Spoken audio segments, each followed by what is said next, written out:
wala quwwata illa billah, amma ba'du. Qala Allah Ta'ala, wa man yatawakkal 'ala Allahi fahuwa hasbuh. Shadaqallahul 'azim wa nahnu 'ala dzalika minasy syahidin. Saudara-saudaraku kaum muslimin wal muslimat, jamaah salat tarawih yang senantiasa dimuliakan oleh Allah Subhanahu wa taala. Tidak terasa kita sudah memasuki malam kelima dalam bulan suci Ramadan ini. Alhamdulillah saya melihat kita dalam suasana yang sehat walafiat, segar bugar tanpa ada uzur apapun.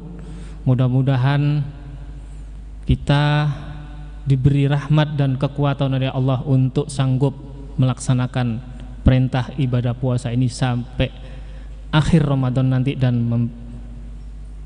nanti tiba di namanya Idul Fitri. Amin ya rabbal alamin. Ma'asyiral muslimin rahimakumullah. Salah satu keistimewaan bulan Ramadan adalah Syahrul Maghfirah, ya, bulan ampunan. Karena di bulan ini semua dosa-dosa, ya, baik kecil maupun besar, ya, insya Allah akan diampun, dilebur, ya, dibakar dengan ibadah berpuasa ini dan ibadah-ibadah yang lainnya. Dan kita harus yakin dengan janji dan ampunan Allah tersebut. Dan ini merupakan salah satu bentuk ciri orang-orang yang beriman dan bertakwa, percaya dan meyakini bahwa Allah itu Maha Pengampun. Kita sudah mohon ampun, sudah bertobat, ya harus yakin bahwa Allah itu mengampuni. Jangan ragu-ragu lagi, jangan bimbang atau tidak percaya Allah itu mengampuni. Ya yakin nggak yakin, yakin saja. Istilahnya bertawakal kepada Allah Subhanahu wa taala. Karena hal tersebut tidak kelihatan. Yang penting itu adalah efeknya. Indikator diampuni dosa-dosa itu apa? Itu ada indikatornya. Bertambah baik, ya, sesama saudara, sesama teman, amalnya semakin meningkat, produktivitasnya bertambah dan lain sebagainya. Kita bisa membaca atau melihat, mengamati dari indikator-indikator. Termasuk saya melihat bahwa Yayasan Nurul Hayat ini luar biasa sekali, termasuk yayasan yang terbaik di Indonesia. Benar-benar menjadi nur, cahaya al-hayat, cahaya kehidupan. Dan mungkin itu salah satu yayasan atau ciri-ciri yayasan yang diampuni Allah Subhanahu wa taala, semakin berkah, semakin meningkat. Ini perlu kita sadari dan syukuri bersama. Allahumma amin. Ini tidak mungkin hanya 1-2 orang, seluruh baik anggota, santri, pengurus semuanya kompak betul-betul menjemput ampunan dan maghfirah Allah Subhanahu wa taala. Ma'asyiral muslimin rahimallah, izinkanlah saya akan membahas tema yang lain yang berkaitan. Karena madrasah Ramadan ini ibarat sekolah, banyak mata pelajaran, atau ibarat kuliah, banyak mata kuliah yang tidak diajarkan di kuliah atau di madrasah. Ya, mata pelajaran sabar, mata pelajaran ikhlas, itu berapa SKS itu? Berapa JPL itu? Terutama mata pelajaran tawakal kepada Allah Subhanahu wa taala. Seharian penuh kita bertawakal, tidak makan, tidak minum. Ya. Dan pada akhirnya tadi maghrib kita berbuka puasa. Ini adalah salah satu bentuk pelajaran tawakal. Dan juga di sana ada kesabaran. Ma'asyiral muslimin rahimallahu, pernah suatu saat Imam Hambal ibn radhiyallahu an melepas para santri-santrinya untuk menunaikan ibadah haji. Beliau tidak ada sesuatu yang mencurigakan atau yang mengherankan kecuali kepada satu santrinya. Mengapa? Karena hanya satu santrinya itu yang tidak siap-siap, tidak membawa apa-apa baik nafkah maupun makanan atau perkara yang lain. Sementara santri-santrinya sudah menyiapkan sebaik mungkin. Ketika itu Imam Ahmad Ibn Hanbal bertanya, "Wahai santriku, Kenapa engkau tidak bersiap atau menyiapkan diri baik makanan maupun peralatan yang lain? Santri itu menjawab, inni tawakkaltu 'ala Allah. Saya bertawakal kepada Allah. Kemudian Imam Hambal balik bertanya, apakah engkau bersama para kafilah? Iya wahai Imam Ibn Hambal. Kemudian Imam Hambal berkata, sesungguhnya engkau bukan bertawakal kepada Allah, tetapi bertawakal kepada al-qafilah atau rombongan. Mengapa demikian? Karena santri ini tidak bawa bekal dan dia membebani kafilah-kafilah lain, mengandalkan kafilah atau rombongannya. Ini sama dengan bertawakal kepada kafilah, bukan kepada Allah Subhanahu wa ta'ala. Termasuk sahur itu merupakan salah satu ikhtiar bertawakal. Ya, kita seharian penuh berpuasa mulai pagi tulu'il fajri sampai ghurubis syamsi, itu dalam rangka tawakal.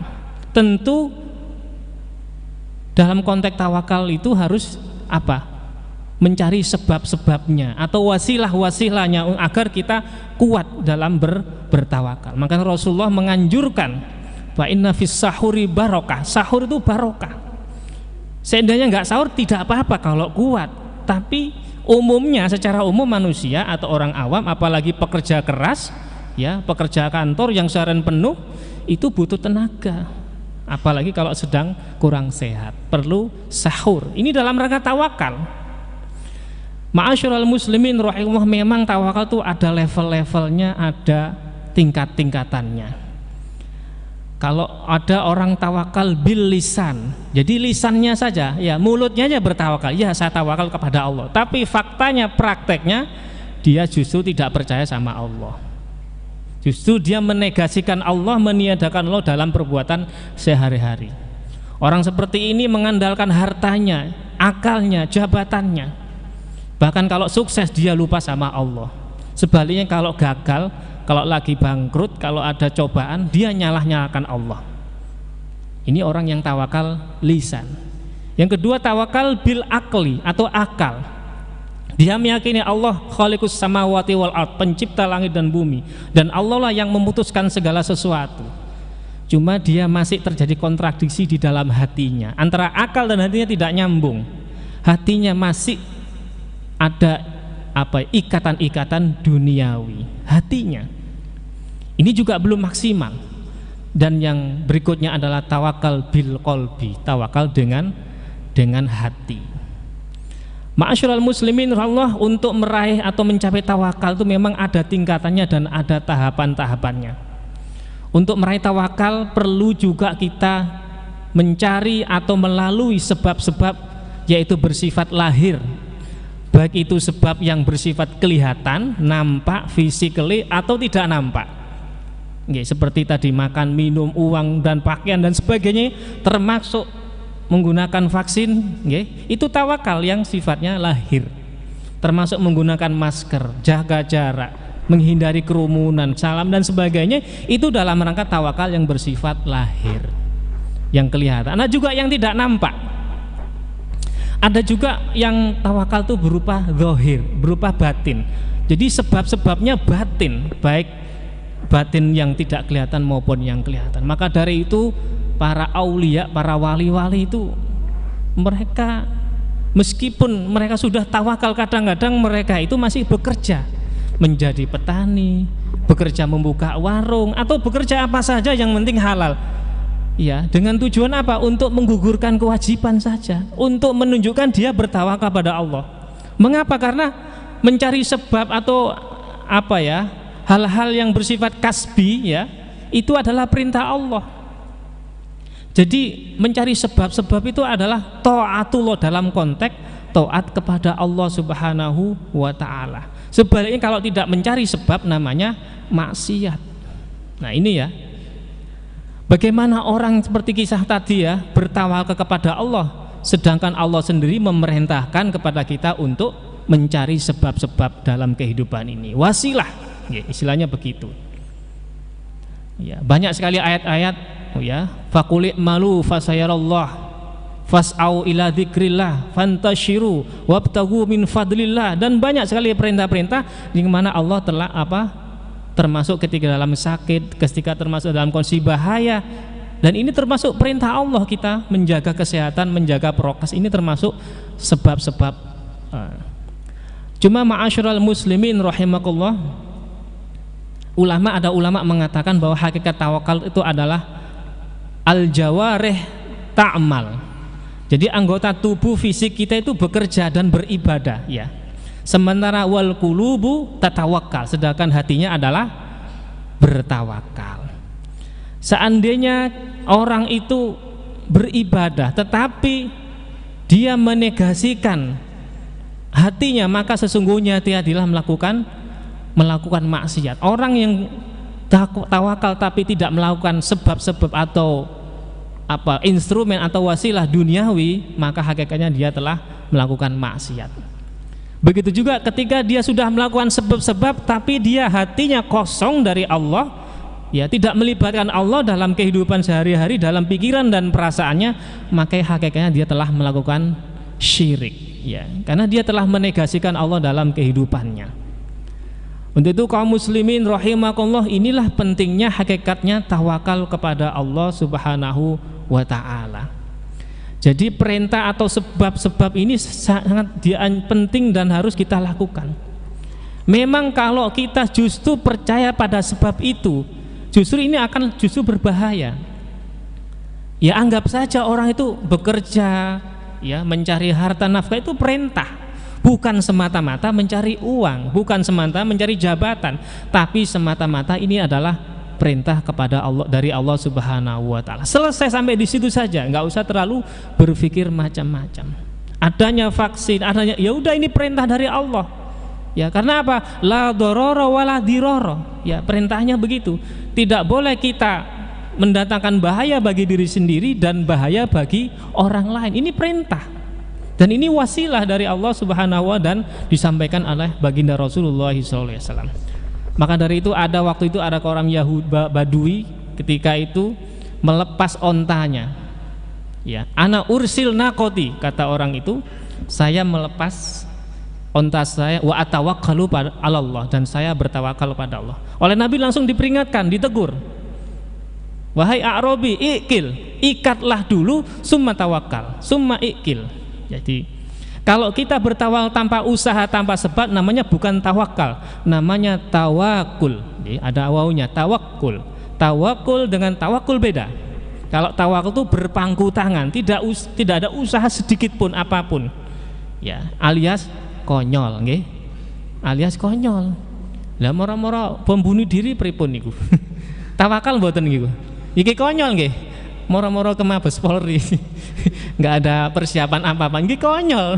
Bukan tawakal itu, ya. Ya, iso-iso ya ketawa sakal niku nggih, tawakal niku. Jadi penting sekali mencari sebab-sebab. Tapi memang ada beberapa tingkatan yang memang nggak perlu melalui sebab. Dan itu jarang sekali. Makomnya sudah beda. Maka dari itu suatu saat Imam Syekh Abdul Qadir Al-Jilani suatu saat ditawari ketika berjalan di sebuah padang pasir, beliau tidak makan berhari-hari. Kemudian beliau ditawari makanan dan sejumlah uang dirham. Beliau pikir panjang diambil atau tidak. Akhirnya beliau memutuskan untuk mengambil sebagian. Apa yang terjadi kaum muslimin rahimah, ketika mau dimakan makanan itu ada tulisan. Begini tulisannya, innama ju'ila asyahawatu lid-du'afa. Sesungguhnya syahwat-syahwat atau keinginan itu diciptakan bagi kaum-kaum atau orang-orang yang lemah. Fa'ammal aqwiya, adapun orang-orang yang kuat maka tidak perlu seperti itu lagi. Akhirnya Syekh Abdul Jalil meninggalkan dan beliau terus berjalan dan melakukan suluknya. Ini memang levelnya beda, nggih, dengan kita ya. Kalau kita level gitu ya kelaparan betul, nggih, bisa-bisa pingsan ya. Monggo kalau suatu saat dites.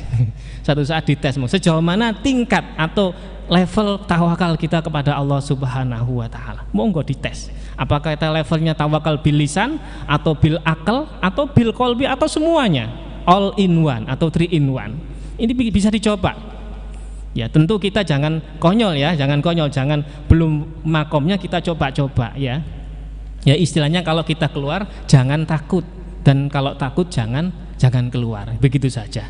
Mudah-mudahan, dan makom yang paling tinggi dalam tawakal adalah makom ridho, atau ridho, merasa puas, merasa cukup atas semua pemberian dari Allah Subhanahu wa Ta'ala. Apapun yang diberikan Allah, baik atau buruk, dia selalu ridho kepada Allah. Itulah salah satu makom tawakal yang paling tinggi.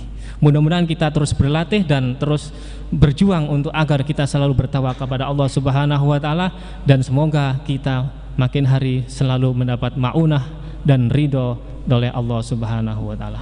Demikian yang dapat saya sampaikan. Mohon maaf bila ada yang kurang, khilafan kami. Ihdinas siratal mustaqim. Wassalamualaikum warahmatullahi wabarakatuh.